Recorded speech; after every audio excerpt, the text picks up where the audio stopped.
Oi, gente. Oi, gente. Tudo bem? Então, hoje a gente vai falar pra vocês sobre um tema que vocês estão pedindo muito, que é sobre FIES, ProUni e SISU. Começando a falar sobre o FIES, as mudanças que tiveram no FIES, pelo que a gente deu uma olhada, é a questão do PFIES e do FIES. Porque o FIES tem um teto salarial de até 3 salários mínimos per capita. Ou seja, somando a renda da sua família, tem que dar o valor de 3 salários mínimos no máximo, para você poder conseguir algum financiamento. Daí eles criaram uma nova modalidade, que é o PFIES, onde as pessoas que têm de 3 a 5 salários mínimos per capita conseguem se encaixar. Sim. E o FIES também é o último, se a gente for olhar, né? Primeiro é o SISU, depois é o ProUni e por último é o FIES, porque é uma das tentativas, é uma das opções que as pessoas não agradam tanto assim, pela questão de ter que pagar depois. Se for para pagar uma mensalidade, mesmo já formada, é um pouquinho complicado. Mas aí tem a opção que é o ProUni. Isso. O ProUni ele vai ser depois do SISU, a gente vai colocar a data aqui. E o ProUni são para faculdades não federais, então são faculdades particulares. Essas faculdades particulares você consegue ingressar pelo ProUni, e o ProUni ele não teve muita mudança. A gente deu uma olhadinha, ao contrário do SISU que a gente vai falar, o ProUni ele continuou com aquela questão de salários, de olhar também para você ingressar numa cota, por exemplo, você tem 100% e 50% de bolsa. 100% são para os cotistas, vamos falar assim, de renda, que vão poder ingressar nessa cota com 100% de bolsa, e tem um 50% de bolsa que é para aquelas pessoas que têm um pouco mais de renda. Aí quando você vai fazer o seu cadastro, você tem que colocar a sua renda, a renda do seu pai, da sua mãe, no início. E a partir dessa renda que você for colocar, que eles vão fazer uma soma, e aí na hora que você for selecionar a opção de 100% ou 50%, você já vai conseguir, eles já vão te indicar se você pode concorrer a 100% de bolsa ou a 50% de bolsa. É legal também falar que o ProUni, ele tem menos vagas, se a gente for considerar assim. Mas é uma ótima opção, porque você não vai pagar, ao contrário do FIES. Lembrando que o FIES e o ProUni, o FIES é um programa para parcelamento da mensalidade, ou seja, você vai pagar de alguma forma, só que o governo ele consegue parcelar isso, porque tanto para o pessoal do FIES, que tem juros zero na hora dessas parcelas, por exemplo, pegam a mensalidade e vão dividindo até depois de você formar. No PFIES não, no PFIES você tem juros em cima dessa mensalidade. E também o ProUni você não paga, mas também são em faculdades particulares. Sim. E tem a questão que no ProUni o governo ele paga seu semestre. É por semestre o pagamento, mas você tem que ter uma certa nota e você não pode ser reprovado em algumas matérias. Você tem um máximo de matérias que você pode ser reprovado e perder certa nota, senão você perde a bolsa.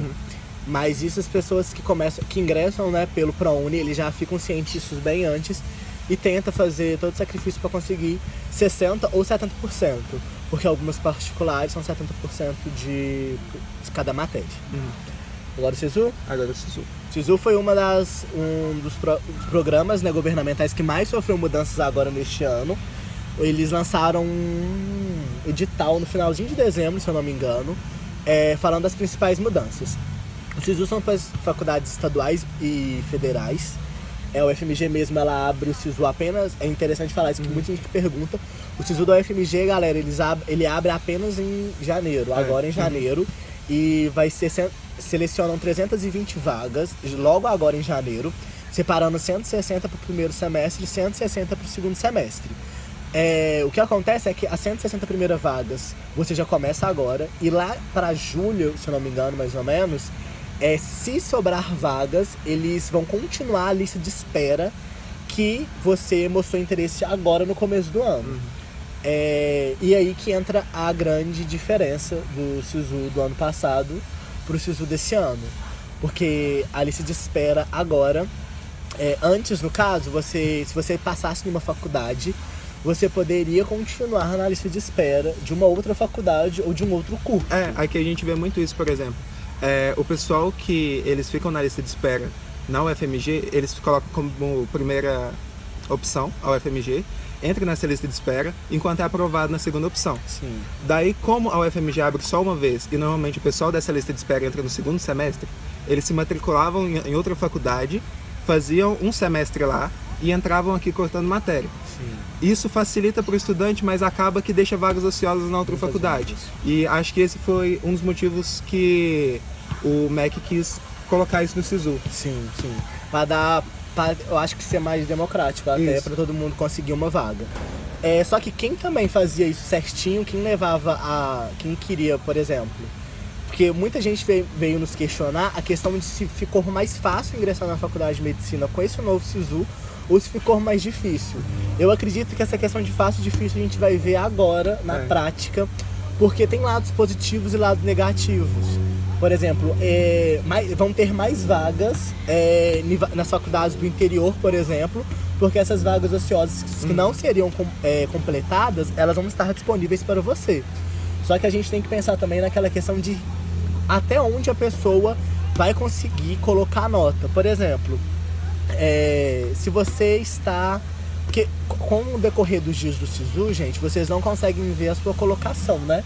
Você consegue ver a sua nota e a nota de corte. Dá pra ver a colocação? O Henrique disse que dá pra ver a colocação. Ó, a Camila também disse que dá pra ver. Todo mundo me desmentindo. Porque o que acontece é o seguinte, o maior medo das pessoas é se você ficar em 5º lugar como excedente na UFMG e em 3º numa faculdade, na UFOP, por exemplo. Só que na UFOP são menos vagas que a UFMG, porque a UFMG são 320. Mas tem aquela questão também que se você passa na UFMG, como ela agora é apenas sua opção mesmo, você não vai poder mais, por exemplo, passar na UFMG e passar na UFOP, às vezes as vagas, a lista de chamada vai rodar menos. Então a gente não tem como saber se vai facilitar ou se vai dificultar para as pessoas. Acho que outro ponto positivo também é a questão da lista de espera. Que agora com essa mudança você pode demonstrar interesse nas duas, tanto na primeira quanto na segunda opção. E o que acontecia, que pelo menos aconteceu comigo, é que como você só tinha uma opção, você acabava que você ia olhar em outras faculdades e talvez a sua nota até desce para outras faculdades, mas como você só teve que escolher uma, você não conseguiu. Acho que isso vai ajudar bastante o pessoal que tenta entrar em cursos mais concorridos. Sim, caso você não tenha passado na chamada regular, né? Porque se você não for chamada regular, você pode colocar nas duas opções. Mas se você passar, por exemplo, na primeira opção, a sua segunda opção vai ser descartada. E se você passar na sua segunda opção, a sua primeira opção é descartada. Então, até tem a maldade também de qual faculdade você vai colocar na primeira opção, porque o SISU ele vai dar preferência nessa para você passar. Se você não passar em nenhuma das duas, que aí você vai ter mais liberdade para fazer essa escolha. E tentem usar todos os dias do SISU para monitorar, para ver se você está subindo ou descendo de colocação. Porque não adianta você pensar que do último dia você vai subir 50 posições, que não vai. Sim. Então, acho bacana, com o decorrer da semana, você ver a viabilidade de outras faculdades, você começar a estudar outros lugares, outras possibilidades. E é interessante também a gente falar para vocês ficarem espertos com a questão dos pesos que tem em algumas faculdades.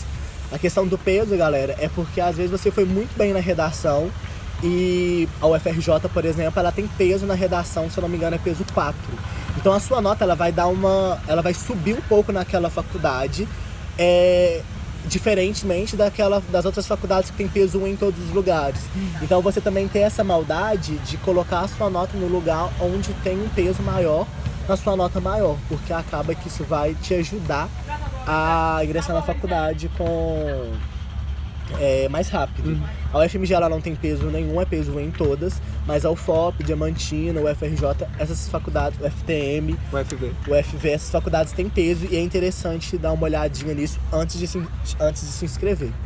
Uma outra coisa que é muito importante a gente ressaltar, que é que a UFMG esse ano, graças a Deus, ela vai ter uma banca examinadora das cotas de PPI, que são pardos, pretos e indígenas. Até ano passado, essa cota era destinada à autodeclaração. E esse ano, a UFMG não é mais assim.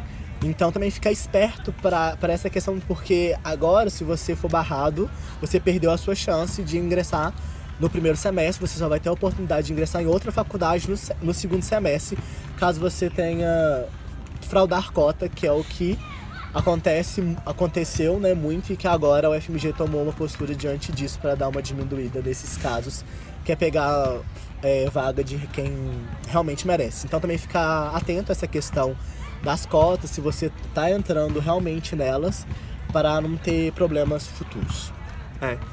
E agora finalizando, fiquem atentos ao calendário de cada faculdade, porque a partir da data do SISU e que sai o resultado, dependendo da faculdade, você tem que já mandar uma documentação, ou você já tem que ir lá fazer a matrícula, porque tem faculdades que são tipo 3 dias depois do resultado, você já tem que estar lá fazendo matrícula, principalmente pro pessoal que é de outro estado. Fica bem atento nisso. A UFMG, ela funciona com registro online, que a partir do momento que sai o resultado do SISU, você faz sua matrícula online e você fica com um documentinho até saírem as datas certas. Muito bom, te dá uma calma. Uma calma, mas nem tanto, que você olha para aquele papel e fala assim... É só um papel. É só um papel. Nossa, é meio desesperador também, pensando bem.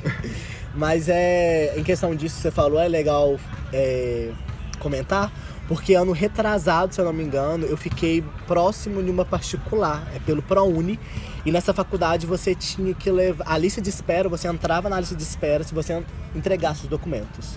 Então também isso é muito importante você olhar se a lista de espera ela é online ou presencial, porque a UFMG, por exemplo, outra questão. Se você tentar o UFMG, a lista de espera, a partir do último dia do SISU, nada acontece mais no site do SISU. A UFMG tem seu próprio site, onde a lista de espera rola por lá.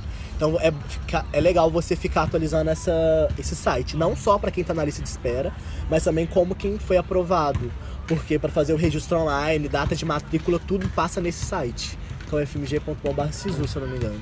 E só você que vai tentar o FMG, a gente tem um grupo no Facebook que todos os seus futuros veteranos tentam tirar a maioria das dúvidas sobre o SISU, sobre notas de corte, sobre assistência estudantil.